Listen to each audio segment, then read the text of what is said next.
huwag ka nang pumalag. Ako? Oo, dalawa lang naman tayo dito eh, bobo. Mamili ka, pera o buhay mo. Wala bang ibang choices yan? Ano to, exam, multiple choices? Ay, sakit sa kalin. Yung buhay ko, binigay ko na sa asawa ko. Yung pera ko, kinuha na rin niya. Hold upper ka ba o nang-aasar? Wala ganun? Hindi ka binibigyan ng pera? Nang-aasar ka yata eh. Oh, sorry na. Hindi ko naman alam eh. Pagod ako.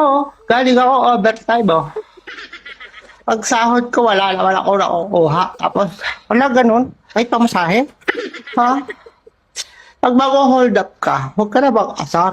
Grabe naman affected mo. Saka ako hold up mo, yung walang asawa, walang pamilya, ganun. Ano yun? Tatanungin ko muna kung may asawa o wala. Ay, yan, issue yan. O, ito. May iyak ka na eh.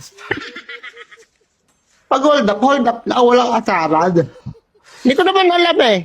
Ang iinis ka eh. Sige, sa susunod tatanungin ko kung nabubuli ka pa eh. Nag-hold up ka na, nabubuli ka pa. Hindi ko nga sadya, hindi ko alam. Dalawang kaso yan. Ano, ganun ba yun? Bullying and hold upping. Uy, totoo yun? Meron yata nun.